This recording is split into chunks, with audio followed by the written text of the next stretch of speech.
Les queremos comentar, queridos oyentes, que William Calderón está en un chequeo médico, nada que tenga gravedad, su salud evoluciona favorablemente, son las noticias que tenemos y que compartimos con ustedes a estas horas de la mañana, pero William no nos acompañará. Vamos pues a hablar al oído con nuestros compañeros de la mesa.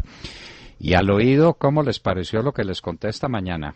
Y es que el gobierno nacional, a través de sus agentes y de sus agentes especiales, se ha dirigido a la Corte Interamericana de Derechos Humanos, dejando a Colombia indefensa. Que porque dicen que la jurisprudencia de esa distinguida corporación, así como la doctrina en la materia, coinciden en señalar que debe buscarse la celeridad o la economía procesal en el desarrollo del trámite ante la Honorable Corte. Es decir, que rápido quieren que nos condenen. ¿Sí? Este memorial que tengo aquí es del 9 de octubre. ¿Qué día fue que salió la doctora, en el que salió la doctora Guillén a anunciarle a los colombianos que ya iba a salir la sentencia de la Corte Interamericana en contra del país? Ya le busco la fecha exacta, doctor Londoño. Es decir, que la doctora Guillén, siguiendo obviamente instrucciones de Palacio, da la orden de dejar a Colombia indefensa. Es decir, de corregir toda la estrategia defensiva que había trazado Rafael Nieto Loaiza, con los testigos esenciales, con las pruebas de peritaje fundamental. Y cambian al doctor Nieto Loaiza. Y el 9 de octubre, los nuevos agentes, el doctor San Pedro y el doctor Riveros, presentan un memorial renunciando a las pruebas fundamentales. Pruebas fundamentales donde salen de testigos claves para la defensa de Colombia. ¿Cómo le parece, pues, el general Rafael Zamudio, quien era el comandante del ejército el día de los hechos? El comandante de la Brigada 7, el general José Ignacio Posada Duarte, que dijo, nunca salió de aquí, de esta brigada, el señor Edgar Villamizar Espinel para ir a Bogotá. Luego Edgar Villamizar nunca estuvo en Bogotá. El que se dice que le oyó decir al coronel Plazas que había que hacer no sé qué cosa con estos hijuetantas. Eso fue mentira. El propio Villamizar Espinel lo sabe todo con respecto a esta supuesta diligencia de Ángela María Buitrago y de un procurador delegado que falsificaron la verdad y que mintieron y que se inventaron una diligencia en la Escuela de Caballería, la que nunca se produjo.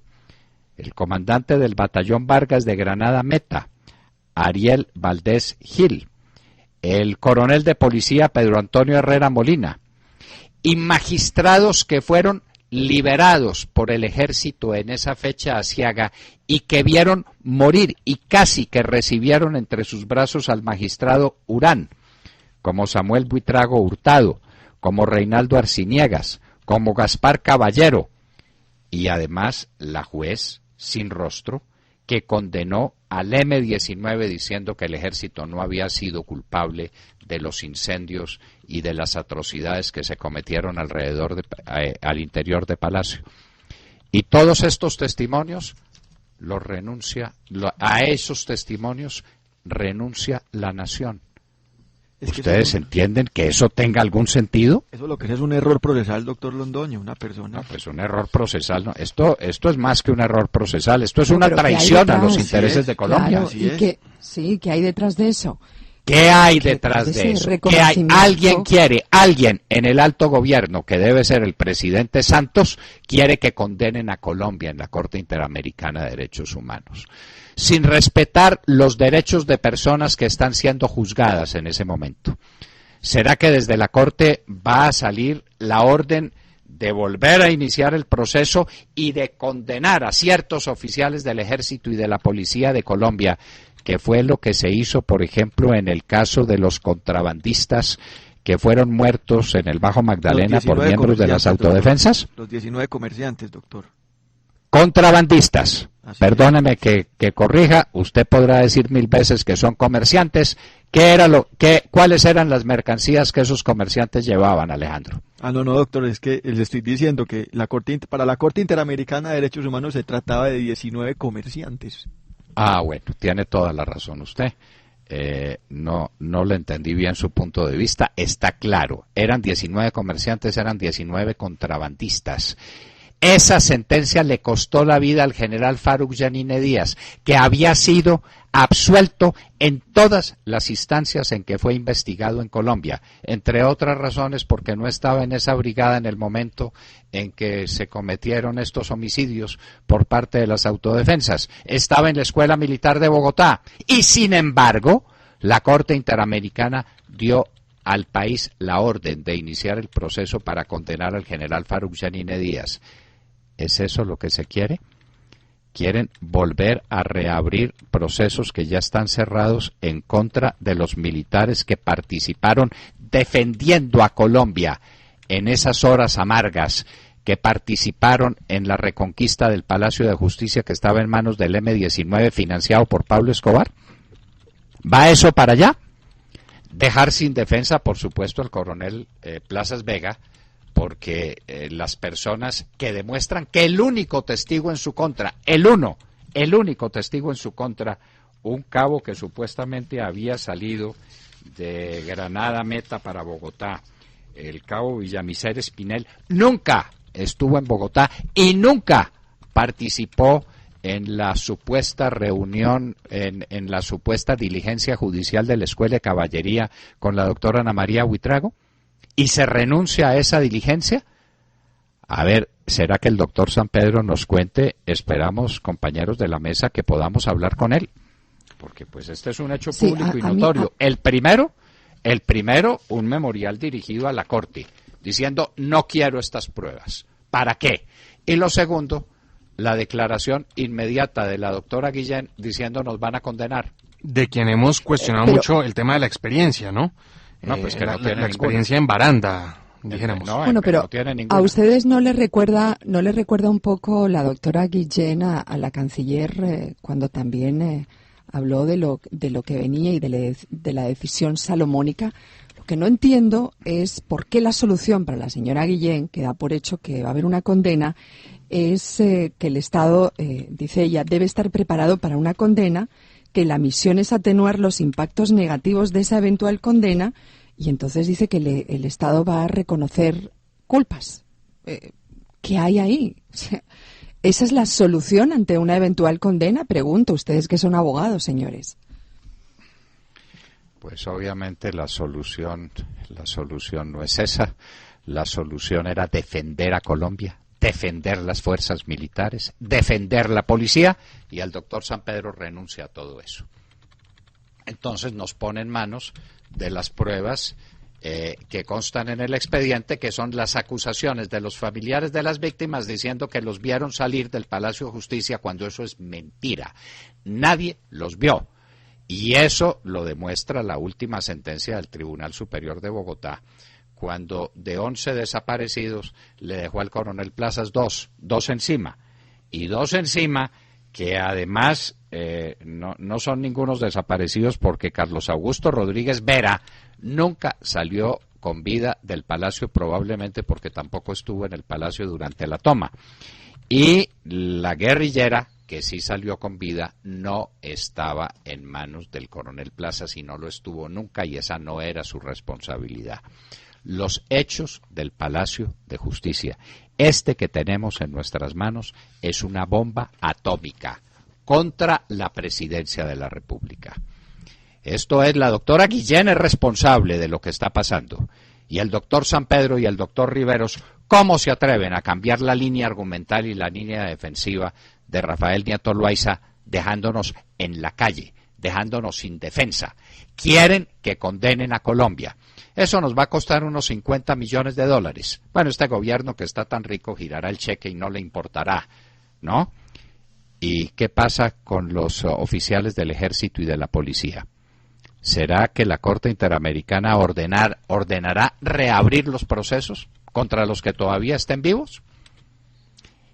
Y vean una cosa curiosísima. la única declaración que se mantiene en pie es la del general Óscar Naranjo, quien no asistirá a Brasilia, sino que hay que mandarle lo que se llama una affidavit, para que explique por qué dejó el Palacio indefenso, por orden de quién. El Palacio de Justicia no tenía un policía que lo defendiera. Tenía unos pobres guardas de seguridad que están ahí para que no se meta un ladronzuelo, para que no se meta nadie abusivamente, jamás para detener un comando armado, jamás. Bueno, fueron las primeras víctimas, los primeros masacrados. Claro, los primeros que asesinaron. ¿Por qué no estaba la policía? ¿Por qué no estaban los organismos de seguridad, pero con un operativo en grande para defender el Palacio de Justicia cuando más estaban siendo perseguidos los magistrados? Precisamente, recordemos, porque estaban defendiendo porque iban a dictar sentencia sobre la extradición de colombianos a los Estados Unidos. Bueno, pues les quiero contar al oído. La Hora de la Verdad tiene este documento, es el memorial a través de los cuales los doctores San Pedro y Riveros traicionaron los intereses del país y lo dejaron sin defensa ninguna. Y entonces corrigieron al doctor Rafael Nieto Loaiza. Nos dicen por ahí, no tenemos la certeza, de que la doctora Guillén reunió un comité de expertos, 3 o 4, 2 o 3 expertos, que miraran esto y que llegaron a esa conclusión. ¿Y sabe quién está entre los expertos? ¿Nos dicen? ¿Quién? Bueno, ¿están bien sentados? Por supuesto. A ver, Montserrat, amarres el cinturón, ¿no? Diga. Muy bien. El hombre de confianza del marido de la doctora Guillén, su segundo de a bordo, el doctor Gómez Pavalló. Pero por Dios, ¿esto es concebible? ¿Esto es aceptable? La doctora Guillén nombrando para un tema de esta significación a una persona que además de derecho internacional no tiene ni barruntos, el señor Gómez Pavalló, que era el hombre de confianza de su marido en la Procuraduría General de la Nación. A mí, después de los nombramientos de París, doctor Londoño, la verdad ya nada me sorprende. Bueno, pero es que esto es peor. Y va en la misma línea, ¿no? Esto es peor. Entonces ese comité de expertos, que vamos a ver quiénes lo conformaban, hay que pasar un derecho de petición a la doctora Guillén que diga si se reunió o no se reunió con expertos a los que ella convocó y pagó. Por ahí dicen que es que les pagó poquito. No, es que no es 1 peso o 50 millones. No, es que les pagó con dineros del Estado. ¿Quiénes eran esos expertos? Y dentro de esos expertos estaba el hombre de confianza de su marido en la Procuraduría General de la Nación. No hay derecho. Bueno. Lo cierto, doctor Londoño, es que la doctora Guillén efectivamente dice que la condena por el holocausto del Palacio de Justicia es inminente, eso es lo que dijo, y que la única manera de que no condenen a Colombia es que aparezcan los desaparecidos. ¿Cómo le parece? Y entonces, claro, porque ella había ordenado que pasaran un memorial ante la Corte renunciando a las pruebas que nos podían defender, que nos podían favorecer. Los testigos fundamentales, los testigos cruciales. Esto es una traición a la patria. ¿De dónde venía esta orden? ¿De dónde venía esa instrucción? ¿O fue iniciativa de la doctora Guillén? Ella por su cuenta dijo, yo le voy a decir, primero voy a sacar al doctor Rafael Nieto Loaiza de semejante responsabilidad. No me gusta lo que hizo el doctor Nieto Loaiza. Lo voy a cambiar. Iniciativa mía. Yo que tengo tanta experiencia en materia judicial que no he visto un expediente nunca en la vida, voy a tomar esa decisión. Eso viene de arriba. Eso viene de Palacio. ¿Por qué? ¿Qué interés hay en Palacio de que condenen a los oficiales que todavía no han sido condenados? ¿Y qué interés haya en que se revivan procesos que ya habían quedado cerrados? Por ejemplo, el proceso contra el general Zamudio. El general Zamudio estaba absuelto o está absuelto. ¿Será que la Corte Interamericana ordenará que abran el proceso en su contra? Atendiendo los principios de Roxino, quién sabe qué diablos, o diciendo que esa orden no la podía cumplir el coronel Plazas, que no tuvo nada que ver con gente que saliera viva del Palacio de Justicia. Bueno, yo estoy absolutamente asombrado, estoy petrificado. Y este Los documento... oyentes también están asombrados y petrificados en el chat. Le cuento que los comentarios son tristes, no son duros, sino tristes. Dice una oyente que firma como María Elena, cómo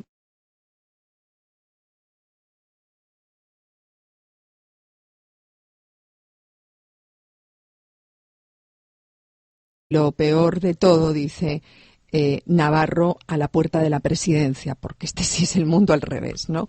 Son algunas de las opiniones que hay en el chat dolidas, Sí. que son opiniones con mucho dolor. Son tristes y reflejan lo que muy bien tituló la carátula de la revista Dinero la semana pasada. Pesimistas, estamos pesimistas. Es que en medio de este panorama es muy difícil tener otro ánimo. Por ahí alguien nos pregunta si no estará Gómez Méndez detrás de esta actuación, porque recuerden ustedes que él en la Procuraduría General de la Nación fue el primero en condenar al general Arias Cabrales en una decisión que después fue rectificada.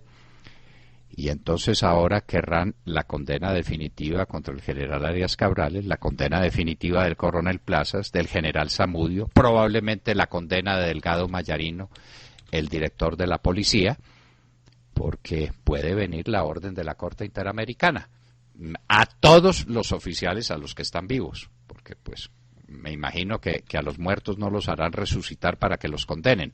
A todos los oficiales vivos sígales proceso y condénelos. ¿Será ese el desquite de Gómez Méndez? ¿Será el ministro de Justicia el que movió esto? Alguien tiene que responder. Nosotros vamos a buscar al doctor San Pedro y le vamos a pedir que nos explique por qué Colombia renuncia a pruebas que su defensor inicial, quien presentó el documento fundamental, el doctor Rafael Nieto Loaiza, estimaba pruebas esenciales para probar la inocencia de Colombia en este caso. Sí, clavándonos el cuchillo. Bueno, queremos hacerles una precisión. Nos dice una querida oyente desde Medellín que no hemos hablado del edificio Space lo suficiente. Queremos decir, lo primero, que renovamos nuestros votos de solidaridad, de fraternidad, de solidaridad espiritual y cristiana con los familiares de las víctimas y de todos aquellos cuyas vidas están todavía en vilo, o no se sabe de ellos nada porque no han sido rescatados ni vivos ni muertos. Nuestra solidaridad. Segundo, en estos casos tenemos que ir al fondo del asunto con investigaciones serias. Sí, señor. Un edificio no se cae porque se tiene que caer. Aquí hay un error monumental que necesitamos saber cuál es. Celebramos que la constructora ya haya declarado, como lo dice el colombiano de Medellín, que indemnizará a todas las víctimas como corresponda de acuerdo a la ley, y que ya hizo acuerdos con 5 de quienes han sido víctimas en este caso. Esperamos que eso sea así. Sabemos que los constructores son gente de primera condición moral. Esto ha tenido que ser una absurda equivocación que no cabe en la ciencia de la ingeniería, que es una ciencia exacta, no es una ciencia aproximada. El ingeniero no tiene una obligación de medios, sino una obligación de resultado. Tiene la obligación de construir un edificio que sirva para sus fines y que no se caiga, que es la primera condición. La condición, sí, el médico tiene obligaciones de medios. El médico hace lo posible por salvar al paciente, no se compromete a salvarlo. Y es muy importante. Porque nadie garantiza el resultado médico de una intervención. Nadie lo garantiza. El garante es Dios. Sí, esta es una obligación de resultado. Pero no se preocupen. No se preocupen porque la culpa, como siempre, es del expresidente Álvaro Uribe. Ya lo están señalando, están diciendo que las decisiones del gobierno Uribe relajaron los controles en el sector de la construcción y que hay el culpable, como todo en el país. Pero les quiero contar, el fin de semana tuve oportunidad de hablar de este tema con un muy reconocido constructor y se cuestionaba ese constructor, me decía, ¿y por qué nadie habla del estado del concreto? Porque decía que por la manera como cayó, él lo veía más por el lado del concreto, podría estar la falla, y no por el lado de los cálculos. Es claro Bueno, que puede ser el concreto, pero igualmente se ha hecho un debate en el Consejo de Medellín, citado por el concejal Bernardo Alejandro Guerra Hoyos, y a ese debate no asistió la curadora cuarta, doctor Londoño, y los que hemos conocido de cerca el detalle de la Loma de las Palmas y el poblado de Medellín, sabemos de la densificación que ha sucedido en esta comuna de Medellín. Bueno, pero los curadores tienen la obligación de responder por los cálculos y de responder por la construcción, por la calidad de la construcción. Ese es un tema muy importante. Si tienen esa obligación, yo quiero ver la norma. No, ahí el tema es el tema de cómo se ha densificado, cómo se ha hecho la planeación urbana, ¿no? Se dice que es una loma muy vulnerable a los movimientos de tierra. ¿Ya ha habido otros episodios antes, Alejandro? Claro, en la Loma de las Palmas, doctor Londoño, la carretera sí ha ido varias veces en diferentes puntos. Eso es una carretera con una inestabilidad conocida y en los inviernos siempre sufre. Inclusive el concesionario de Vimed no quiso recibirla de la gobernación de Antioquia debido a los altos costos que podría tener su mantenimiento. Hemos visto, por ejemplo, cómo se derrumbaron 6 casas en la Loma del Zorro, cómo se tuvieron que... La cola del zorro se llama, la cola del zorro. La Loma de la Cola del Zorro, doctor Londoño. Ah, bueno. Se derrumbaron 6 casas. Listo. 4 colegios. Jalisco nunca pierde. Y 4 colegios tuvieron que ser cerrados ante ese inminente daño por el taponamiento de unas quebradas y un mal manejo de unas aguas que se filtran por esa montaña. Ahí lo que hay que preguntarse es construir ahí. Esa es la pregunta. ¿Por qué se permitió? Ahí sí volvemos al tema de los curadores, que además tienen como tarea principal tramitar las licencias en 45 días. Entiendo que muchos... Sí. Pero en 45 días quiere decir que son estudios puramente formales hechos sobre los documentos que se les presentan. Un curador en 45 días no puede hacer un estudio de suelos como un edificio como el edificio Space. ¿Esos estudios de suelos estaban bien hechos o no estaban bien hechos? ¿Los hicieron profesionales de primera línea, de vasta trayectoria, de reputación intachable y grandes ingenieros o no? Los ingenieros de la construcción eran ingenieros con experiencia, ingenieros serios, ingenieros importantes. ¿Los materiales eran los materiales adecuados o hubo economía en los materiales? Eso es lo que necesita saberse en un estudio que se haga en profundidad por técnicos. Me pueden pedir a mí, que soy abogado economista, que me pronuncie sobre la calidad de unos materiales. Yo no distingo un material de otro, sí. pero sí sé quién, no sé hacer empanadas, pero sí sé quién las hace muy bien hechas. ¿Quiénes son los buenos ingenieros en Medellín? Esta es una firma de muchísima tradición. En algo se tuvo que equivocar, claro, y equivocación radical y equivocación fundamental. Hay algunas personas que dicen cómo estaban pegados pared contra pared los edificios. Dicen que eso está prohibido. Quiero saberlo. Un edificio, eso sí lo sé porque he oído a los expertos en la materia, cuando hay un temblor, el edificio se mueve. Necesita una cierta elasticidad. El edificio perfectamente rígido se cae porque no resiste las presiones.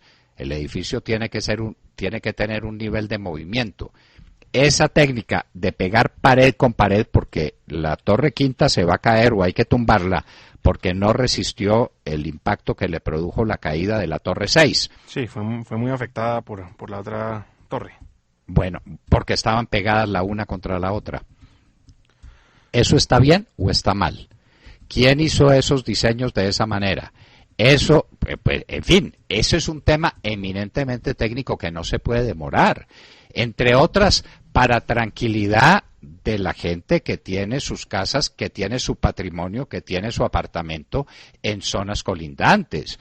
Es que no podemos llegar a la conclusión, Alejandro, así de buenas a primeras, que es que todo ese sitio es inestable y que entonces todo se va a caer. Pues, doctor, ni más faltaba. Es cierto, no podemos llegar a esa conclusión, tocará esperar las investigaciones. Yo no conozco el expediente y mal hago yo de hablar sobre un expediente que no conozco, pero lo que sí puede decir uno como habitante de Medellín y como persona que conoce ese sector, es que sufre constantes deslizamientos y las aguas se filtran por la montaña y las autoridades de construcción, entre ellos los curadores, deberían estar constantemente vigilantes de este proceso porque la loma del Poblado, esta comuna se ha densificado, se ha construido unos edificios con una cantidad de población cerca a unas quebradas y uno dice, bueno, ¿cuál es el manejo que se le está dando a esta situación? Y más aún cuando se conoce que en diferentes partes sufre deslizamiento, ¿cierto? Entonces uno como habitante de Medellín puede preguntarse dónde está el proceso de control que, entre otras, tengo entendido, se tiene que llevar a cabo por las curadurías. Y si estas no asisten a los debates en el Consejo de Medellín,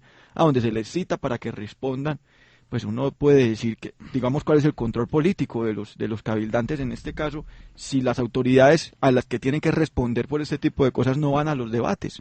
Pues a los debates, pero en materia judicial la Fiscalía ya adelanta una investigación que, como dice usted, doctor Londoño, tiene que ser técnica, así como técnica, y de paso traigo el tema, es la investigación en Interbolsa también, un tema técnico desde el punto de vista financiero, que ya se cumple un año y pues siguen dilatándose las audiencias, ¿no? Y no hay nada, y ojalá pues los técnicos de la Fiscalía sean técnicos de reconocida solvencia en esta materia.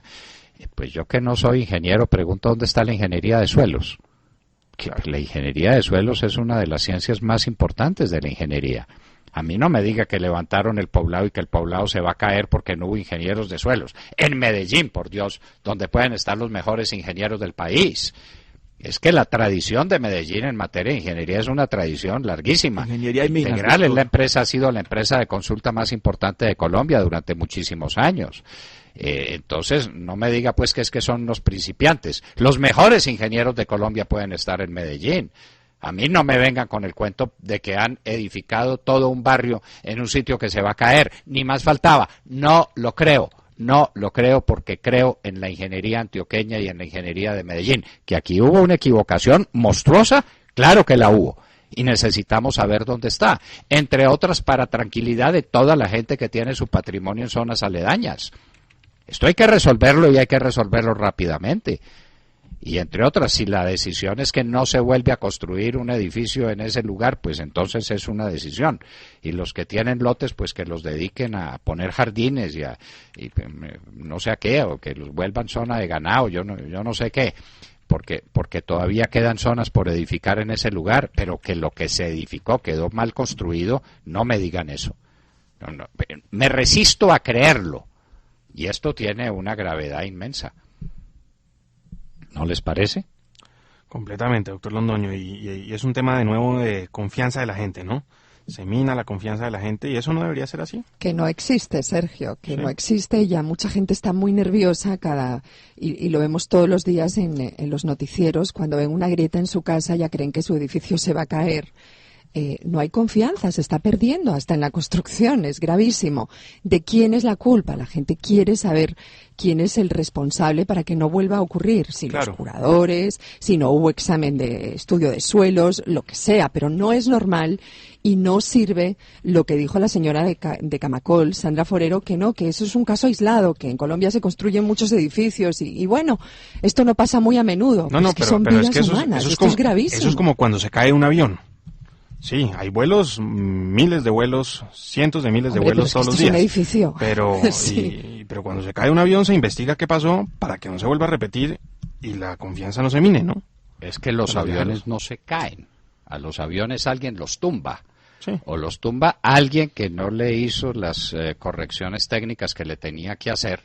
O los tumba alguien que fue un piloto incompetente que cometió una bestialidad. Los aviones no se caen. No hay nada más seguro que un avión, no hay nada más confiable que la ingeniería.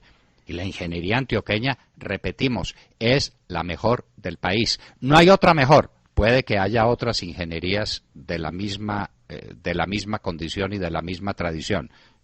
No descarto esa posibilidad, pero que me digan que la ingeniería antioqueña toda se equivocó y que construyeron el barrio más importante de Medellín en un sitio donde no se podía construir, no lo creo. Pero hay que salirle al paso a eso, que en el Space se produjeron equivocaciones, pero qué duda cabe. Repito, la ingeniería no es una ciencia aproximada, es una ciencia exacta. Y cuando el ingeniero dice, constrúyase aquí, en estas condiciones, es porque esa construcción detiene las aguas o no es permeable a las aguas subterráneas, porque no importa que venga el invierno o que venga el verano, esa construcción no se va a caer. Necesitamos recobrar la fe en la ingeniería y no hay que dejar sembrar, que cunda el pánico entre todos los habitantes de esa zona de Medellín. Ni más faltaba. Completamente de acuerdo.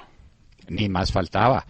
Ahora, que aquí hubo equivocaciones monstruosas, que tenemos que saber cuáles fueron. Esto hay que saberlo, que la responsabilidad del constructor es obvia, pues lo dice el Código Civil. Y es una responsabilidad que además se extiende por 10 años. Por 10 años. No puede haber daños en la construcción de un edificio sin que el constructor del edificio y quien es el dueño del negocio le tenga que responder al comprador. Claro, por supuesto que sí. Yo estoy descartando la responsabilidad del constructor. Es obvia, porque su obligación es de resultado y no de medios. El abogado, insistamos en esa definición fundamental de las obligaciones. Los hermanos Mazor, recuerdo yo cuando los leía, decían, todas las clasificaciones de las obligaciones desaparecen en su importancia ante la división entre obligaciones de medios y de resultado. Un abogado asume una causa, la voy a defender con toda mi ciencia, voy a poner todo el corazón, voy a hacer todo lo posible. Creo que la causa suya es una causa que debe ganar ante los jueces, pero no la puedo garantizar, porque la decisión final no está en mis manos, porque eso depende de unos jueces y de unos magistrados. Mi obligación es de medios. Si no pongo todos los medios necesarios al fin de la defensa de mi cliente, si cometo errores graves, comprometo mi responsabilidad. Pero no por el hecho de perder el pleito, el abogado es culpable. En el caso de la ingeniería, no. En el caso... Usted, se lo voy a poner mucho más sencillo, usted manda a construir un mueble, una mesa del comedor, y pusieron la mesa del comedor, se sentaron a la mesa y la mesa del comedor se cayó. Que la construyó. ¿Ah? El carpintero. El carpintero tiene que responder, porque esa obligación es de resultado. No es trate de hacerme una mesa que no se caiga, no, hágame una mesa firme que sirva para lo que sirve una mesa y para que no se caiga la mesa. Pues lo mismo en grande escala es la obligación del ingeniero. En el caso de Space no hay duda, el constructor tiene que responder. Lo que necesitamos saber es en qué se equivocó. Porque es muy extraño que una de las firmas de ingeniería más importantes de Antioquia, donde están los mejores ingenieros del país, cometa semejante barbaridad. Sí, como dice un oyente que firma en el chat como áulico, dice que la ingeniería no es lotería, o sea, no es ninguna lotería, hay que saber qué pasó y tenemos que saberlo y pronto porque la gente está muy nerviosa. Pronto porque hay que devolverle la confianza a las personas y que estos casos no se queden en el olvido porque empiezan a pasar 6 meses, un año. Los propios ingenieros constructores tienen que salirle al paso a esto y son los primeros interesados en saber en qué se equivocaron. Claro que sí. Claro que lo tienen que decir. Claro que sí. Porque ya hay... Son las 6 de la mañana. Edificios y apartamentos y casas construidas por esta firma. Dicen, se me va a caer también encima. Eso no puede ser. Nos pregunta un oyente que firma como Ignacio que por qué el curador 2 de Medellín tenía 2 apartamentos en Space. A mucha gente no le gusta eso tampoco. Bueno, eso que se investigue y eso que se aclare. ¿Le pagaron honorarios con apartamentos? No lo sé. Que se investigue y que rápidamente se desate el ovillo. Pero aquí hay cosas muy graves de por medio. Son las 6 del constructor, sin duda ninguna. Sin duda ninguna. ¿Qué va a pasar con las otras 4 torres? No tengo la menor idea. ¿Tienen los mismos defectos que las torres 5 y 6? ¿Puede garantizarse que lo que pasó en la torre 6 no esté pasando en la 2 o en la 1 o en la 3? Para eso se necesita un dictamen pericial inmediato. Y aquí sí que es cierto que no cabe renunciar a las pericias, ¿no? Se dice, doctor, que la torre 5 parece que va a tener que ser demolida. No, ya está tomada la decisión, Alejandro. Ya está tomada la decisión. Perfecto. La Torre 5 se demuele. Y las demás. Pero gravísimo. Las demás Eso sí, no me pregunte tanto, no, Sergio, no, porque pero no le puedo dar independientemente de respuesta. que se demuelan o no, supongamos que no, queda la gente con sus apartamentos. ¿Quién va a poder vender un apartamento de esos el día de mañana? Bueno, Nadie. El daño es todos, inmenso. todos si les dan tranquilidad absoluta y si las cosas quedan claras, dicen, mire, estos apartamentos no tienen ni tendrán problema ninguno. ¿De qué depende eso? De que se averigüe suficientemente qué pasó en la Torre 6 y que golpeó la Torre 5. Y si al demoler la Torre 5 va a golpear la Torre 4 y eso se va a venir como un dominó, de que sea después haya que salir de la 3 y de la 2. ¿Eso quién lo dice? Por Dios, los ingenieros. Que la fiscalía haga la investigación. Bueno, unos fiscales, abogados que no tienen ni idea de eso, se asesoran de peritos para eso en la pericia. Bueno, ¿quieren que les cuente una buena noticia? Por favor. Porque uno está necesitando buenas noticias. Sí, señor. La buena noticia es que Fernando Gaitán, el mejor escritor y libretista de la televisión colombiana, sigue con RCN por varios años más. Y yo estoy recordando aquí a Betty la Fea, por ejemplo. Estoy recordando Café con aroma de mujer. Esas obras fantásticas de Fernando Gaitán las volveremos a tener. La pregunta que yo me hago es, ¿se superará Gaitán a sí mismo? Bueno. Tiene todo el talento, tiene toda la experiencia. Las circunstancias de la vida que puedan llevarse a la televisión son infinitas. ¿Se superará Gaitán? Lo importante es saber que Gaitán está y que un hombre como Gaitán no hace basura. Lo que lleve el sello de Fernando Gaitán. Son las 6 de la mañana. Llega la hora de la verdad. Para pensar y Se analizar. paralizó con Yo soy Betty la Fea. Donde Y quiera, con café. en los Total. Estados Unidos. Sí. Ugly Betty. Primero con café. Bueno, Y cau- con marcadas diferencias. Me quedo con la versión colombiana, ¿no? La estadounidense. La transmitía en la versión colombiana en España. Sí, claro, Bueno. en España, por supuesto, no. Ugly Betty en Estados Unidos sí es diferente, con una Betty que no tiene nada que ver. Me quedo con la colombiana, insisto. No, en España se pasaba la colombiana. la que era. Muchísimas versiones, Monserrat, hasta en Rusia, entiendo. Mejor dicho, Increíble. llegó a todos lados. En todo caso, esa es una una noticia para que nos regodeemos. Y otra noticia muy grata que les damos a ustedes, queridos amigos, es que en Huila tenemos 2 emisoras importantísimas que nos están retransmitiendo. Rumba Estéreo, así se llama, 93.6, frecuencia modulada en Garzón, Huila. Y en Neiva, todos los días nos van a retransmitir de 5 a 7 de la noche Neiva Estéreo, 93.8 de frecuencia modulada. Ellos nos retransmiten, no tenemos ningún contrato distinto del que les abrimos los brazos emocionados para que nuestra voz y nuestro esfuerzo y lo que estamos diciendo salga por todos los rincones del departamento del Huila y esperamos poderles dar noticias igualmente gratas de muchos otros lugares del país. Nosotros sabemos que nos retransmiten en muchas partes, muchas emisoras que no nos cuentan, no sabemos por qué, pero sabemos que nos oyen en muchos lugares de Colombia. Qué maravilla llegar hasta allí, una zona además que hay que recordar que está sufriendo mucho la inseguridad. Los niveles de inseguridad han aumentado en los últimos tiempos. Pues estaremos muy pendientes de todo lo que Es un pase. departamento mártir al que hay que devolverle la esperanza, la fe, la tranquilidad que tuvo en los 8 años del gobierno del presidente Uribe, la tranquilidad que no tuvo en la época del Caguán y la tranquilidad que no tiene ahora. Repetimos, Rumba Estéreo 93.6 frecuencia modulada en Garzón y en Neiva todos los días, desde hoy por Neiva Estéreo 93.8 frecuencia modulada de 5 a 7 de la noche. Bueno, esas eran buenas noticias y historias que les contábamos a ustedes, queridos amigos, al oído.